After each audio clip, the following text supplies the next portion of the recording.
चलो आइए, तो आज हम शुरू करते हैं हमारे राजस्थान कला और संस्कृति का एक और ऐसा चैप्टर जिसमें से क्वेश्चन बनता है। क्वेश्चन अलग अलग तरीके के बनते हैं। आज वर्तमान के संदर्भ में क्वेश्चन कैसे बनते हैं, वन लाइनर क्वेश्चन कैसे बनेंगे, वो सारी चर्चा करते हैं। एक बार आप हेडिंग लगा लीजिए कि राजस्थान के या राजस्थान में, हेडिंग लगाइए राजस्थान में लोक वाद्य यंत्र। हेडिंग लगाइए राजस्थान में लोक वाद्य यंत्र। राजस्थान में लोक वाद्य यंत्र।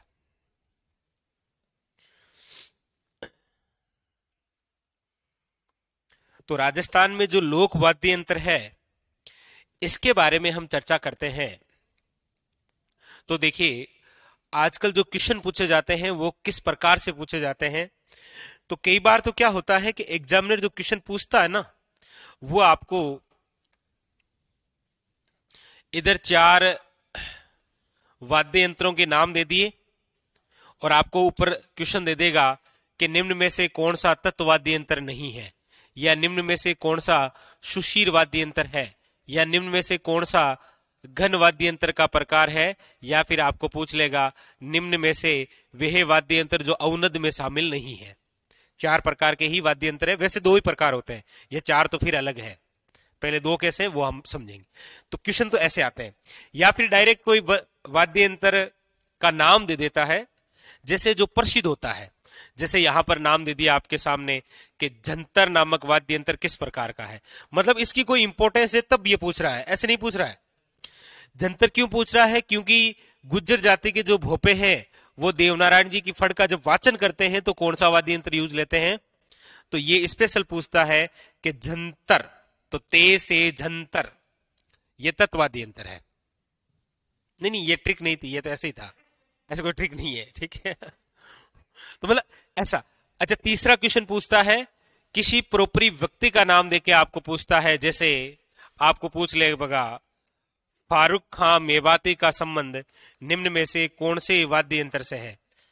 कोई ना कोई व्यक्ति किसी ना किसी वाद्य यंत्र को बजाने में परफेक्ट होगा। जैसे रामनाथ चौधरी के बारे में आपको पूछ लेगा कि इनका संबंध कौन से वाद्य यंत्र से। यही 4 प्रकार के क्वेश्चन बनते हैं, और कोई क्वेश्चन नहीं है। तो देखिए, सबसे पहले तो हम ये चर्चा करते हैं कि आपके सामने जो ये लोक वाद्य यंत्र है, थैंक यू, ये जो लोक वाद्य यंत्र है ये आपके सामने 2 प्रकार से। कैसे 2 प्रकार से? देखो,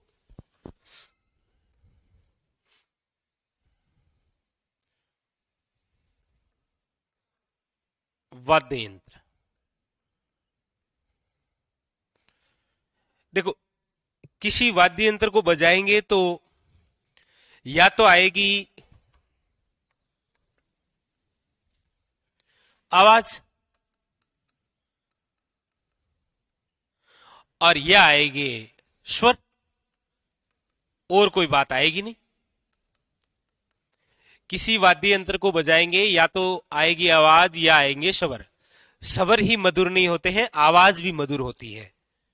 जैसे ढोल, ढोल कभी बजाते तो स्वर थोड़ी आती है, आवाज आती है। तो ऐसा नहीं है कि आवाज मधुर नहीं होती है, वो अलग अलग कंडीशन में काम करती है। कि घन, जैसे आवाज जिन वाद्य यंत्रों से आती है वो वाद्य यंत्र 2 है। एक तो है घन वाद्य यंत्र, एक है अवनद वाद्य यंत्र। अब घन वाद्य यंत्र का मतलब क्या है? घन वाद्य यंत्र का तात्पर्य है ऐसे वाद्य यंत्र जो धातु से बने होते हैं और जिन पर आघात करने पर आवाज आती है, जैसे घंटा, सॉरी घंटी, वैसे दोनों ही है घंटी का बड़ा रूप। तो वो क्या है? धातु से बना हुआ, उस पर जैसे ही आघात करेंगे तो क्या आएगी? आवाज। यानी कि धातु से निर्मित।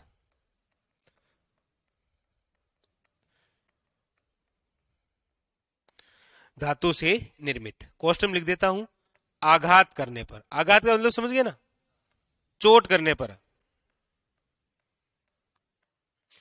अवनद वाद्य यंत्र का मतलब, अवनद वाद्य यंत्र का मतलब होता है ऐसे वाद्य यंत्र जो चमड़े से मंडे होते हैं, जैसे कि ढोल। हाँ,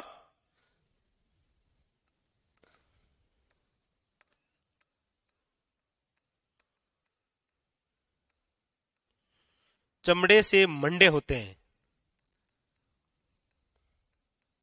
और उन पर भी क्या करते हैं, आघात, आघात करने पर। स्वर वाले कितने हैं, दो। स्वर वाले भी कौन कौन से हैं, देखो स्वर वाले भी दो प्रकार के हैं। एक तो है तत्वाद्य यंत्र और एक है सुशीर वाद्य यंत्र। सुशीर वाद्य यंत्र, देखिए तत्वाद्य यंत्र का मतलब क्या है, ऐसे वाद्य यंत्र जिसमें तारों के माध्यम से स्वर आते हैं, वो क्या कहलाते हैं, तत्वाद्य यंत्र।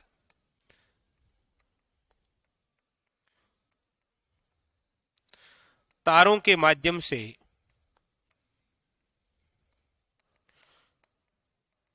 स्वर उत्पन्न होते हैं। और सुशीर वाद्य यंत्र जिसमें फूंक या हवा के माध्यम से स्वर आते हैं, जैसे बांसुरी।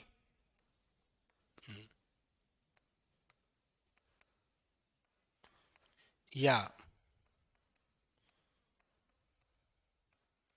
हवा के माध्यम से।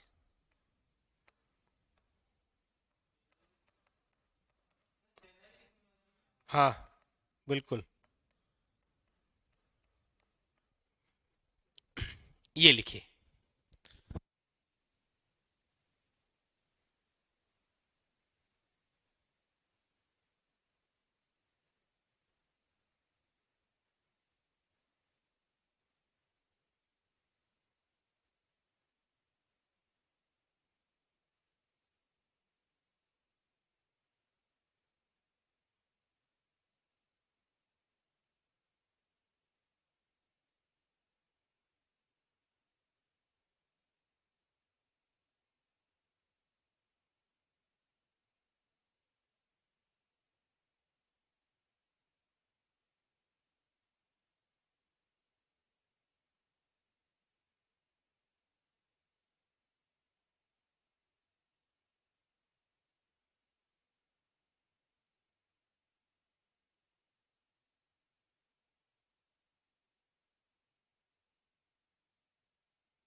ठीक है ललित, अब नहीं होगा। वो क्या है कि टीम जल्दबाजी में कर देती है कभी कभी। ठीक है, लिख लिया।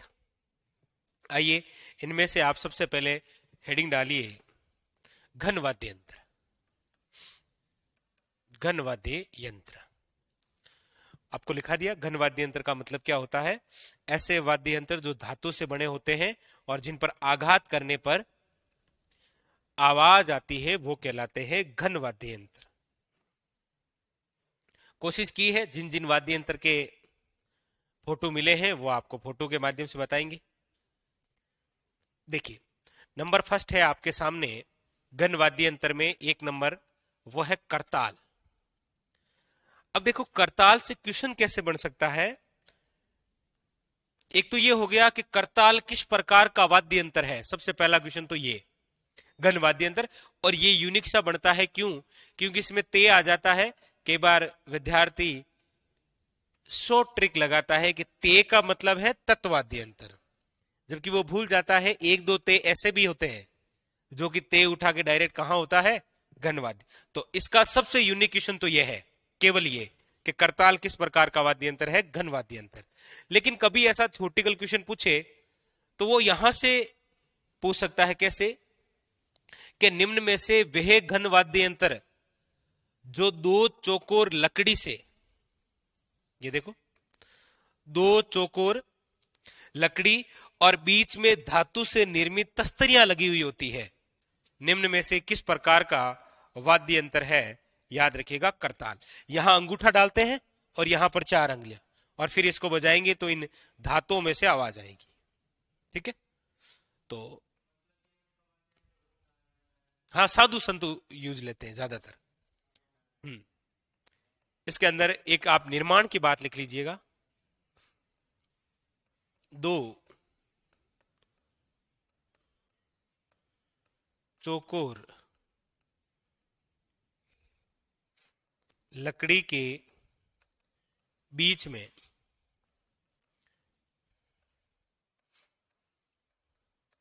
धातु से निर्मित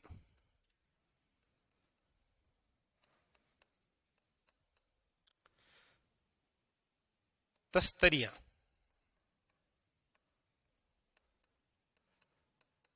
लगी हुई हो, उसे आप बोलते हैं करताल। और इसका जो प्रयोग है वो साधु संतों द्वारा किया जाता है।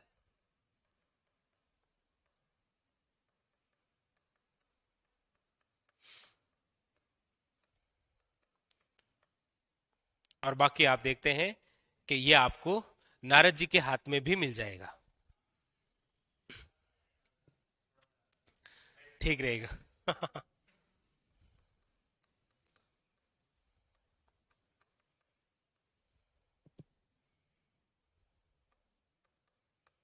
द्वारा प्रयोग।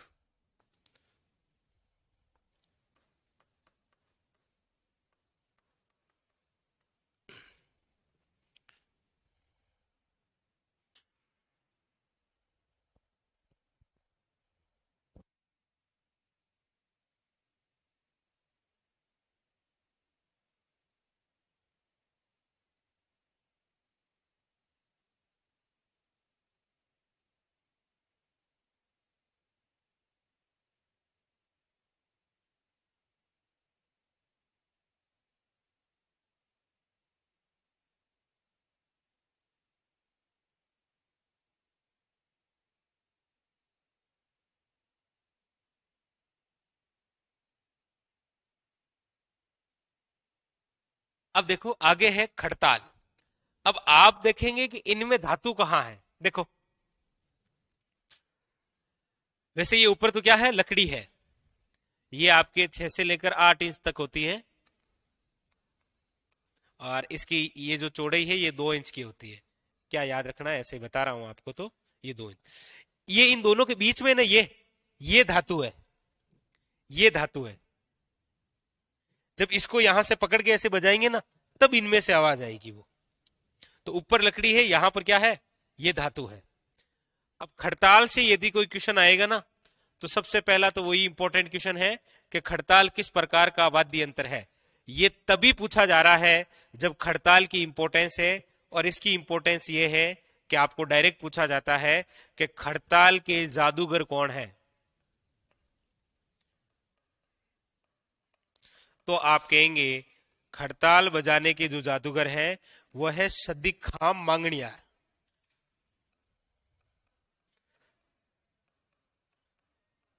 सद्दीक खां मांगणियार।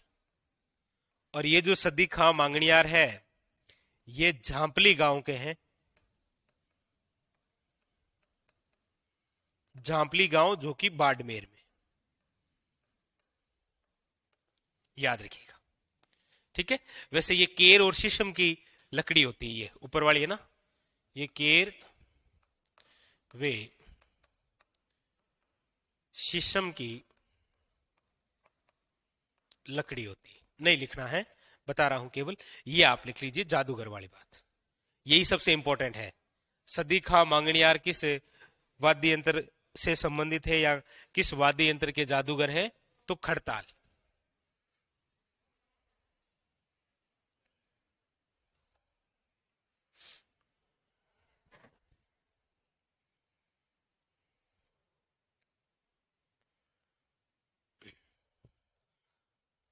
तो करताल और खड़ताल, ठीक है, दोनों में ताल है, लेकिन ध्यान रखना है दोनों ही घन वाद्य यंत्र। तो करताल वे खड़ताल। यहां से सबसे इंपॉर्टेंट क्वेश्चन बनता है वो है वक्तृत्व सद्दीक खां मांगणियार, जिनका संबंध झांपली गांव बाड़मेर से है। ठीक है, लिख लिया। अब देखो नंबर 3। नंबर 3 में है आपके टिकोरा। ये आप अक्सर देखते हैं कि घरों के अंदर यूज लेते हैं, हाँ, यहां से पकड़ के इसको बजा देते हैं। तो अब लिखने में क्या है, यहां लिखने में तो आप ऐसा लिख सकते हैं कि इसका प्रयोग ज्यादातर घरों में पूजा करने के लिए होता है, लेकिन ऐसा क्वेश्चन आएगा नहीं, आ भी जाएगा तो आपसे हो जाएगा। तो केवल आप लिख लो टिकोरा, बस टिकोरा। ठीक है। नंबर 4, नंबर 4 है वीर घंटा। ये जो वीर घंटा है ना, जैसे आप देखेंगे ये जो बड़े बड़े मंदिर होते हैं ना, उस मंदिरों के अंदर जहां पर मूर्ति होती है वहां पर होता है, जिसको जो पंडित जी होते हैं जो पूजा करते हैं वो हाथ से पकड़ के बजा। जैसे हम ये घरों के अंदर है, ये तो कहां पर है, घरों में, और ये मंदिरों में पुजारी द्वारा पूजा करते समय बजाया जाता है हाथ से पकड़कर। तो ये है आपके सामने वीर घंटा।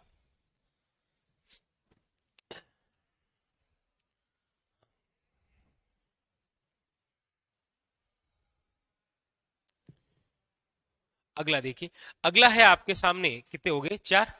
नंबर 5 है घंटा और घड़ियाल। अब ये घंटा घड़ियाल आप जिस मंदिर में जाएंगे वहां पर यदि आसपास में कोई पेड़ है तो उसके बांध रखे हैं, वरना अदर आपको अलग अलग प्रकार से देखो ये बांध रखे हैं।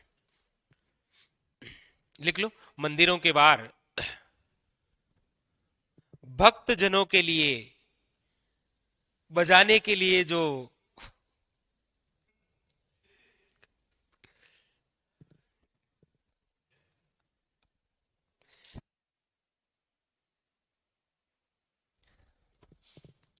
नेक्स्ट नंबर 6, ये देखिए इसको थोड़ा सा, ये है लेजिम ग्राशिया। सबसे पहले तो याद रखिएगा, नाम से ही पता चल रहा है, यदि ऐसा कोई क्वेश्चन आए कि ग्रासिया ग्रासिया जनजाति का प्रमुख वाद्य यंत्र, जैसे आपको पता होगा कालबेलिया जाति का प्रमुख वाद्य यंत्र क्या है, पुंगी, क्योंकि कालबेलिया जो जाति है वो सर्प को पकड़कर अपना जीवन यापन करती है। उसी प्रकार ये क्वेश्चन पूछा कभी नहीं गया है, लेकिन पूछा जा सकता है कि ग्रासिया जनजाति का प्रमुख वाद्य यंत्र कौन सा है, लेजिम ग्रासिया। इसका आकार थोड़ा सा लिख लीजिएगा, धनुषाकार होता है ये, धनुषाकार। ये देखिए ये धनुषाकार का है ना, ये धनुष ही तो है।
नंबर 7 देखो, रमजोड़। ये रमजोड़ क्या होती है? ये है चमड़ा। तो इसका मतलब ये नहीं है कि ये अवनद वाद्य यंत्र है। अवनद वाद्य यंत्र का मतलब क्या है? उसका ये मतलब है कि ऐसे वाद्य यंत्र जो चमड़े से मंडे होते हैं उस पर आघात करते हैं। यहां पर ये चमड़े पर घुंघरू बंधे हैं। आवाज जो चमड़े से नहीं आएगी वो किससे आएगी? घुंघरू से। और ये किससे बने हैं? धातु से। तो लिखो रमजोड़। अच्छा, ये भी क्वेश्चन आता है कि रमजोड़ नामक वाद्य यंत्र निम्न में से कहां बांधे जाते हैं? पैरों में। लिख लो पैरों में।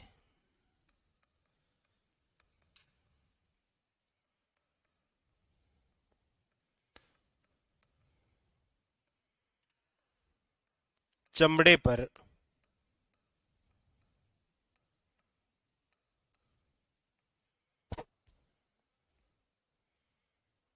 घुंघरू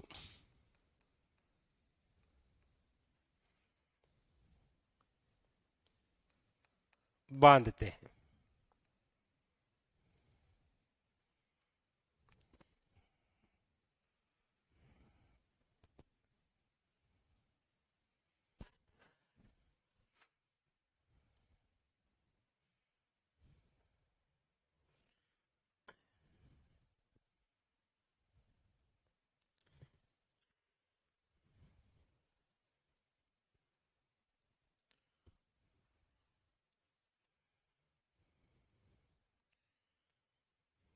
देखिए, अब देखो आगे।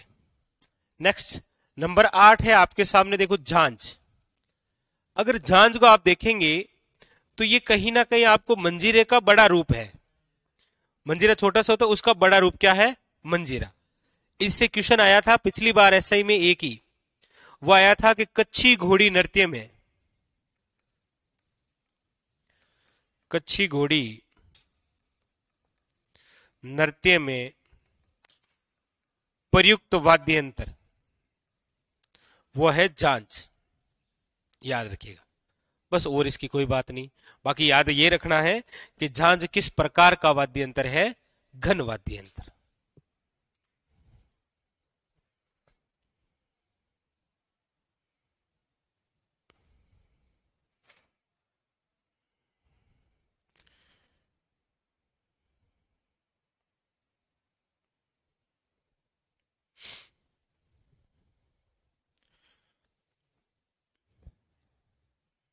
लिख लिया झांझ, कच्ची घोड़ी, बस ये क्वेश्चन बन सकता है। नंबर 9 देखो, मंजीरा। हाँ, इस मंजीरे का बड़ा ही रूप है झांझ। अच्छा, मंजीरे से भी क्वेश्चन कैसे आता है? यदि कोई आएगा थ्योरेटिकल, अच्छा ऐसा आ जाएगा कि मंजीरा किस प्रकार का है, तो वो तो है ही घनवाद्य यंत्र। लेकिन यदि किसी और से रिलेटेड करेगा तो आपको पता है ऐसा कौन सा नृत्य है जिसमें ये उपयोग है सर्वाधिक? तो वो आप तेरे ताली नृत्य, जिसमें टोटल 13 मंजीरे हैं, जिसमें दाएं पांव पर 9 है, एक एक हाथ में ले रखा है और एक एक कोहनी पे बांध रखा है। तो क्वेश्चन बन सकता है तेहरे ताली नृत्य में प्रयुक्त। लिख लीजिए।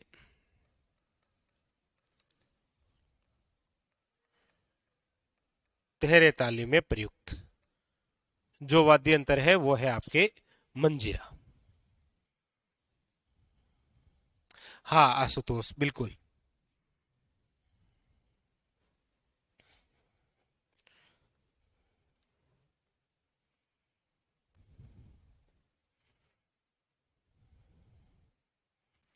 देखो आगे नेक्स्ट, नंबर 10 है झालर। अब झालर का तो आपको क्या ही बताएं। ये घंटी है जो स्कूलों में बजा करती थी। स्कूल या मंदिरों में इसका प्रयोग करते हैं। ठीक है, तो लिख लो प्रमुख रूप से तो स्कूलों में, स्कूलों में प्रयुक्त।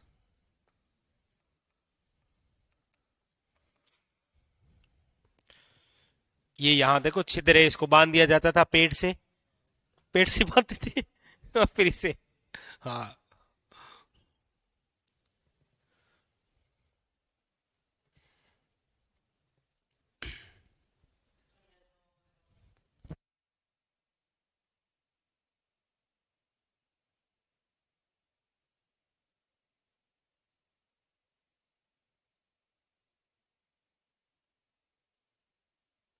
नंबर 11 है, देखो थाली।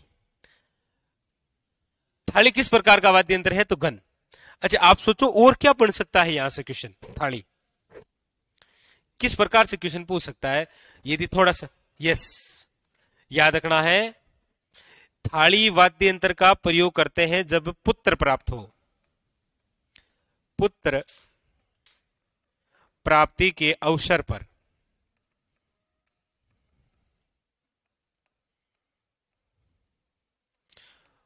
प्रयुक्त किए जाने वाला वाद्य यंत्र है कौन सा? थाली। वैसे एक थाली नृत्य भी हमने पढ़ा था जो पाबू जी की आराधना में होता है, हाँ, मारवाड़ का, वो थाली नृत्य है, ये थाली वाद्य यंत्र है।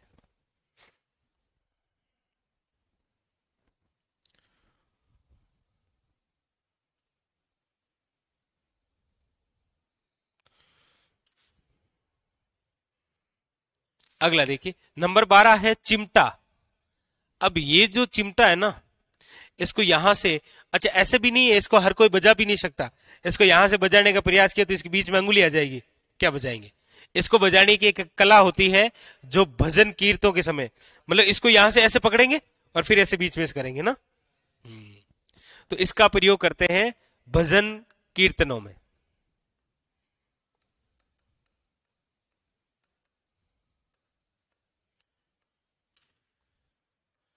भजन कीर्तनों में प्रयुक्त।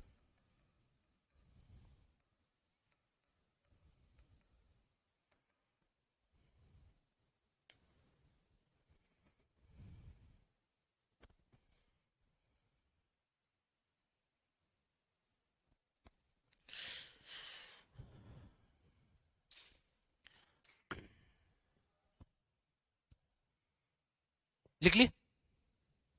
लिखे। नंबर 13, अब देखिए, केवल ऐसे आ जाए घुंघरू, तो ये घुंघरू है। रमजोल तो वो होते हैं जो चमड़े पर मंडे होते हैं, पैरों में बांधे जाते हैं, ये डायरेक्ट घुंघरू है। हाथ में भी इधर भी बांध सकते हैं, हाथ में लेके भी बजा सकते हैं। लिख लो केवल घुंघरू।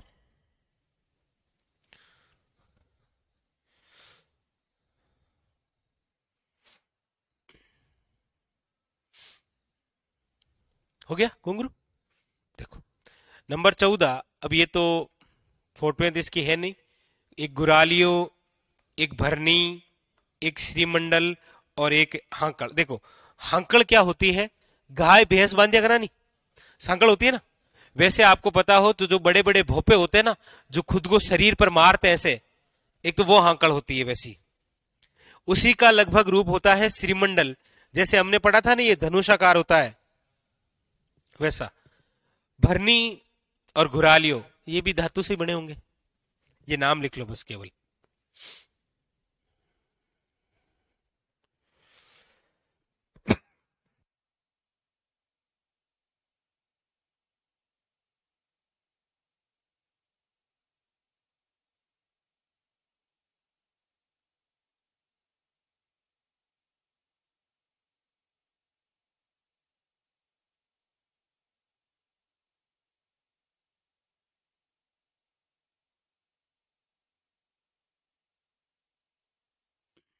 हो गया। अब देखो आगे, नेक्स्ट। अब आप हेडिंग लगाइए औनद वाद्य यंत्र। औनद वाद्य यंत्र ऐसे वाद्य यंत्र जो कि आपके चमड़े से मंडे होते हैं और जिन पर आघात करने पर आवाज आती है, वो है औनद।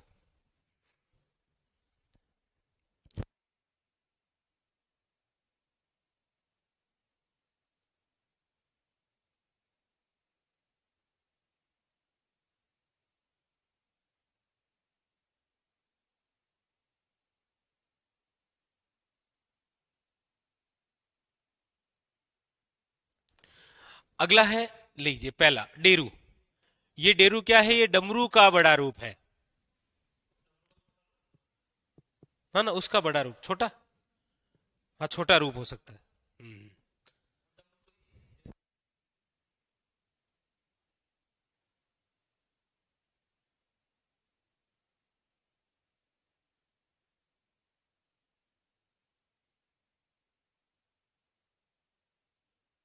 देखो डेरू लिख लो, ये डमरू का ही बड़ा रूप है, डेरू।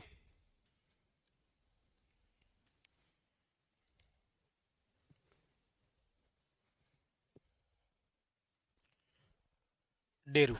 अब देखो, ये है आपके डमरू, ये है शिवजी का वाद्य यंत्र। ये देखो, ये यहां से टकराएगी, उधर वाली वो यहां से टकराएगी।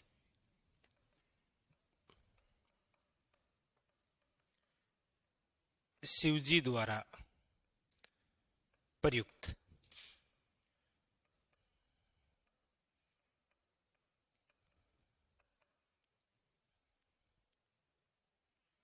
वो आप संस्कृत में पढ़ते होंगे।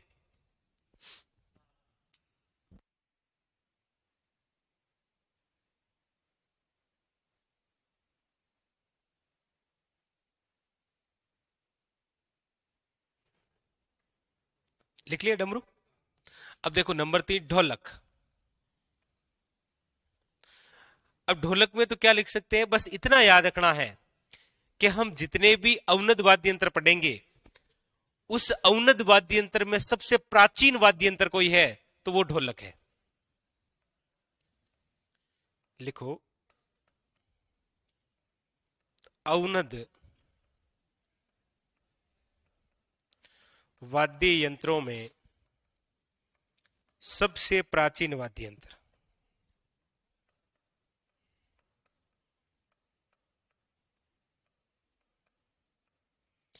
अवनद वाद्य यंत्रों में सबसे प्राचीन वाद्य यंत्र है। ठीक है, आगे हम ये भी पढ़ेंगे कि सबसे प्राचीन वाद्य यंत्र कौन सा है, लेकिन जो अवनद है उनमें सबसे प्राचीन यही है ढोलक।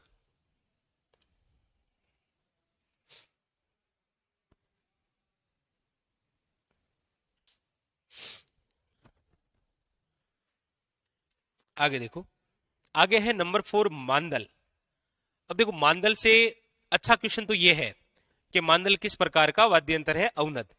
लेकिन इसकी खास बात कि मांदल का जो प्रयोग है वो याद रखिएगा, भीलों द्वारा गौरी लोकनाट्य करते समय ही लिया जाता है। गौरी लोकनाट्य में प्रयुक्त, ये एक थ्योरेटिकल क्वेश्चन बन सकता है कि भीलों द्वारा किया जाने वाला घंवरी लोकनाट्य में प्रमुख रूप से प्रयुक्त वाद्य यंत्र है मांदल। और दूसरी बात, इस मांदल के निर्माण के लिए प्रसिद्ध स्थान कौन सा है, निर्माण के लिए प्रसिद्ध स्थान तो आपको याद रखना है कि निर्माण के लिए जो प्रसिद्ध है वह है मोलेला गांव। और मोलेला गांव कहां पर है, नाथद्वारा तहसील में है और राजसमंद जिले में है। ये उतारी। हाँ,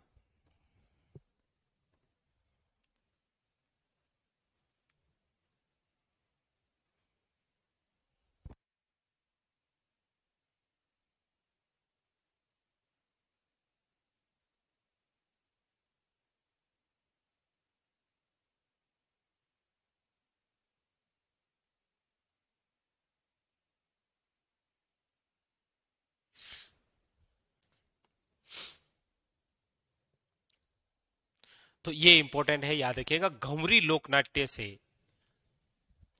कि घंवरी लोकनाट्य में प्रमुख प्रयुक्त वाद्य यंत्र किस प्रकार का है, तो अवनद वाद्य यंत्र। वो नाम भी नहीं पूछेगा, वो पूछ लेगा किस प्रकार का वाद्य यंत्र प्रयुक्त करते हैं। ठीक है, अगला देखो, अगला है आपके सामने, यहां पर इंपॉर्टेंट बात है, देखिए मृदंग और पखावेज। ये मृदंग या फिर पखावेज, सबसे अच्छा क्वेश्चन तो ये है क्योंकि नाम से पता नहीं लगता है ये किस प्रकार का वाद्य यंत्र है। जो नाम से पता नहीं लग रहे हैं ना, वो सबसे इंपॉर्टेंट होते हैं, मृदंग और पखावेज। देखिए, इसको आप देखेंगे ना तो इसका एक जो मुंह है ये तो होता है छोटा, और एक जो मुंह है ये होता है बड़ा।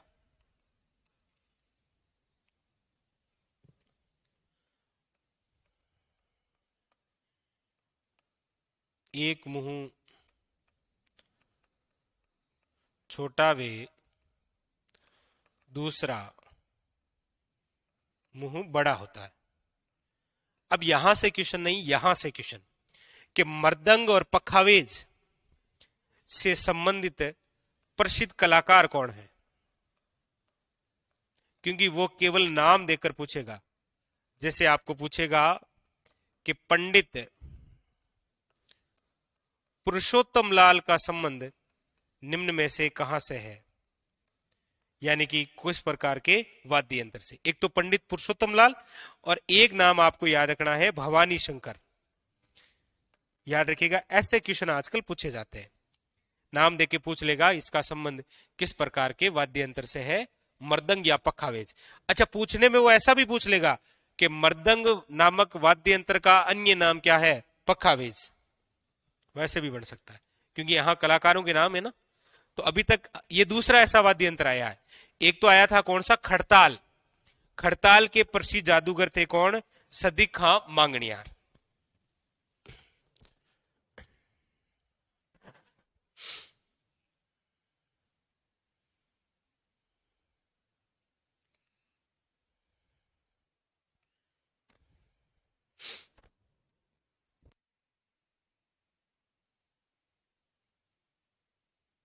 हाँ सुनील, करवा देंगे।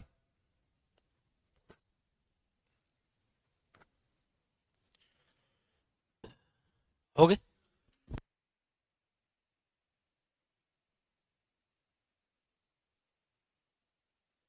अगला देखिए नंबर 6 ढोल। अब ढोल में तो आपको क्या बताएं, देख लो, ये ढोल है बस, ढोल, ठीक है। नंबर 7 देखो, ये है आपके सामने माट। ये एक, हाँ, ये मटका होता है, इसके ऊपर वाले मुंह पर क्या बांधा जाता है, चमड़ा। इसका प्रयुक्त कहां करते हैं हम, इसका प्रयुक्त होता है बाबूजी के पवाड़े गाते समय। पवाड़े गाते समय, तो पवाड़े कोई लोकगीत नहीं है, पवाड़े का तात्पर्य होता है लोक गाथा। ये भी याद रखिएगा। तो बाबूजी के पवाड़े गाते समय जिस वाद्य यंत्र का यूज लेते हैं वो है ये माट, ठीक है। ये मटका और इसके मुंह पर चमड़ा बांधा जाता है।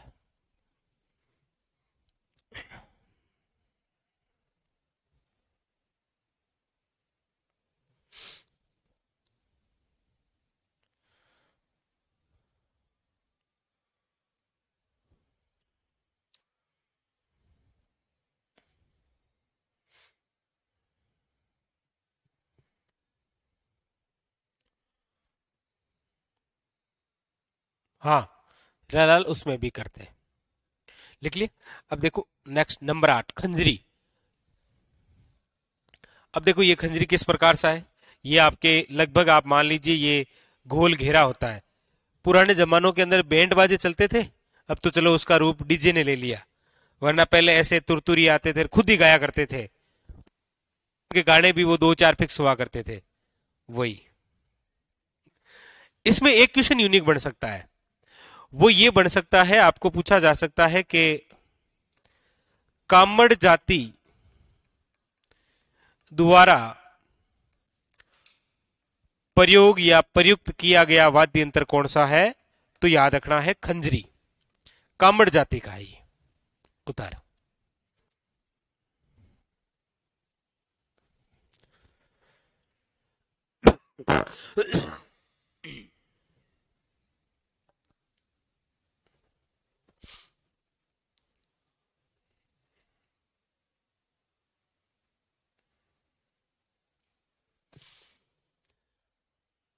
लिख लिए। चलिए देखो नेक्स्ट अगला। अब देखो नंबर 9 चंग है, ढप है या फिर घेरा। ये देखिए इस प्रकार से होली के अवसरों पर लोग घेरा बनाकर और चंग लेकर बजाते हुए एक दूसरे के घर जाते हैं, तो ये इसका प्रयोग होता है होली के अवसर पर, होली के अवसर पर प्रयुक्त। और खासकर नृत्य की यदि हम बात करेंगे तो हो जाएगा गिद्दड़। हाँ, गिद्दड़ वे ढप नृत्य में प्रयुक्त। और ये आपको पता ही है, पढ़ाया था आपको कि गिद्दड़ और ढप नृत्य होते भी होली के अवसर पर ही है।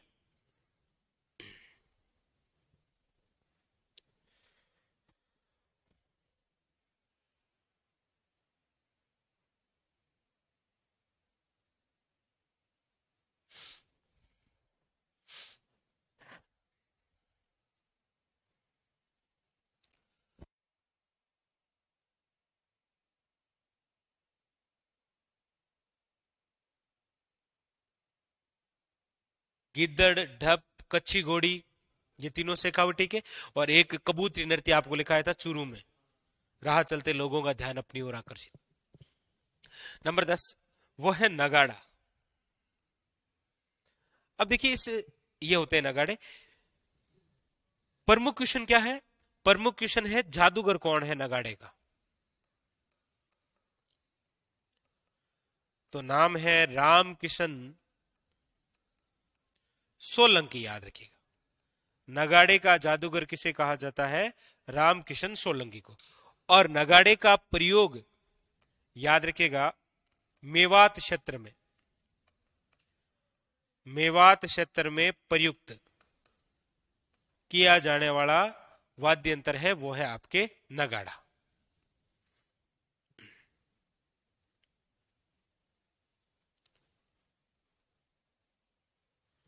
हाँ सुनील, बिल्कुल, क्योंकि वैसे कामड़ जाति का प्रमुख नृत्य तो कौन सा हो जाएगा? तहरे ताली। लेकिन जो खंजरी है ना, ये प्रयुक्त किया जाता है इनके द्वारा प्रमुख रूप से। अच्छा, पूछा जाए कि खंजरी नामक वाद्य यंत्र का संबंध कौन सी जाति से है, तो आपको याद रखना है।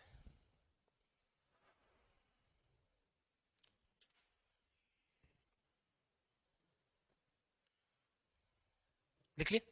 अब देखो आगे नंबर 11 नौबत। ये सबसे अच्छा क्वेश्चन है। नौबत किस प्रकार का वाद्य यंत्र है? अवनद। ये इस प्रकार से होता है, देखो ढोल होता है ना, वो इसका बड़ा रूप होता है, दोनों ओर से बजता है, इसको केवल एक जगह। अच्छा, ये आपको कहां दिखाई देगा? कोयला मूवी देखी है शाहरुख खान की? जलता हुआ कोयला मुंह में डाल दिया वो समझ आते, वो ये सही है। ये प्राचीन काल के अंदर युद्धों में बजाते थे, वर्तमान के अंदर ये मंदिरों में मिलेगा आपको। इसकी एक खास बात है कि जितने भी हम अवनद वाद्य यंत्र पढ़ रहे हैं उनमें सबसे बड़ा कोई अवनद वाद्य यंत्र है तो यही है नौबत, याद रखिएगा। लिखिएगा अवनद वाद्य यंत्रों में सबसे बड़ा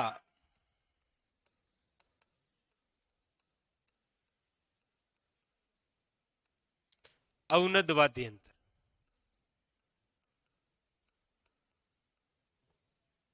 अवनद वाद्य यंत्रों में सबसे बड़ा अवनद, प्राचीन काल के अंदर युद्धों में,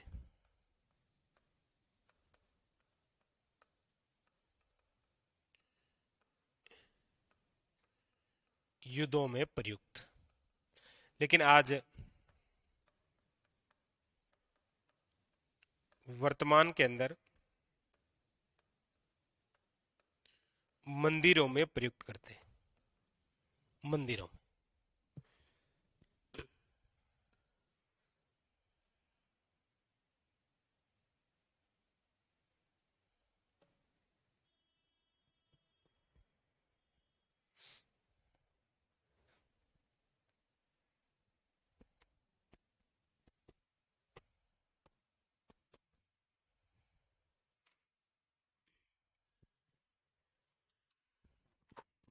ओके, अब देखो आगे नंबर 12 है आपके सामने बम, टामक या दमामा। देखिए क्वेश्चन ये भी है कि बम का अन्य नाम टामक, टामम का अन्य नाम दमामा, या बम का अन्य नाम क्या है? दमामा। और सबसे अच्छा क्वेश्चन, ये किस प्रकार का वाद्य यंत्र है? अवनद। ये देखेंगे तो ये भी चमड़ा है, लेकिन ये चमड़ा थोड़ा अजीब सा लग रहा है। ये भैंसे की खाल है,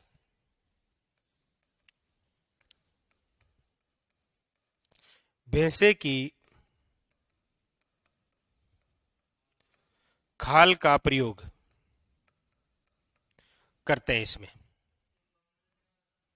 और एक बम नृत्य है आपके मेवात का, मेवात क्षेत्र, मेवात क्षेत्र के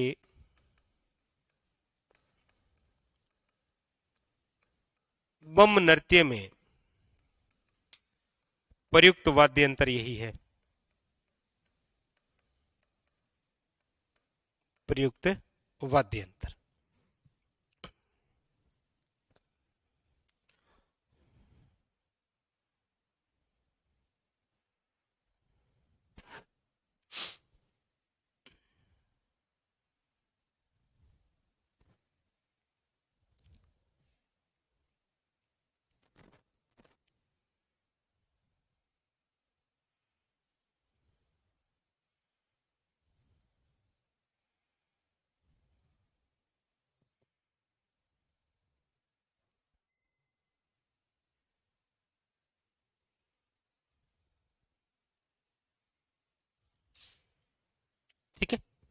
चलिए नेक्स्ट आगे चले।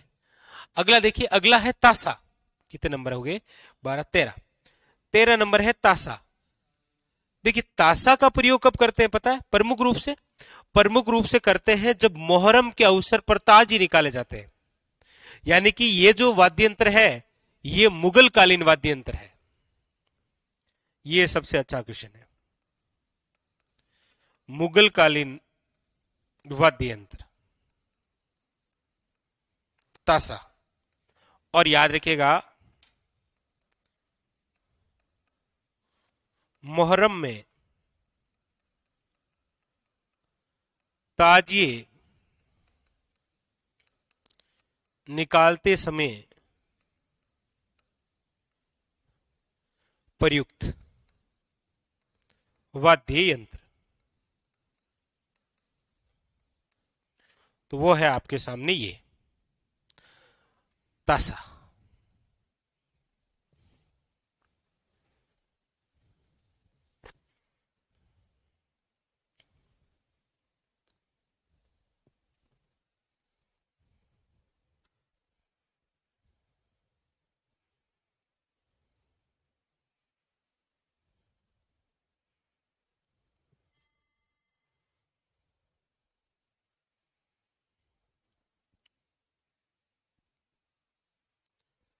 लिख लिए?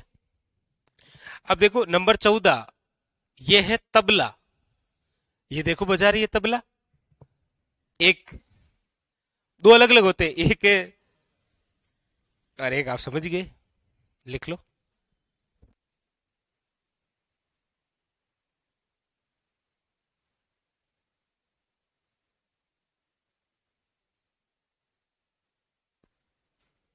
हाँ तो ये लिख लीजिए तबला नंबर 14 लिख लिया। ये आपको अच्छे से याद रह जाएगा। हम्म। नंबर 15 धोसा है, नंबर 16 क्या है? ढाक है, नंबर 17 निशान है और नंबर 18 कमर है। अब मैंने प्रयास किया बट फोटो इसकी मिली नहीं।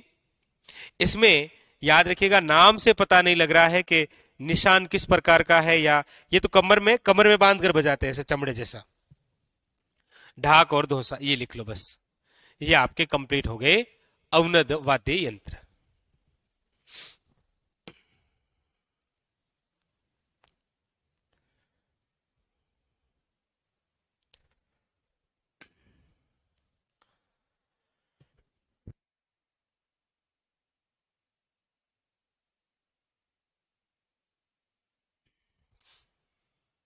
हो गया?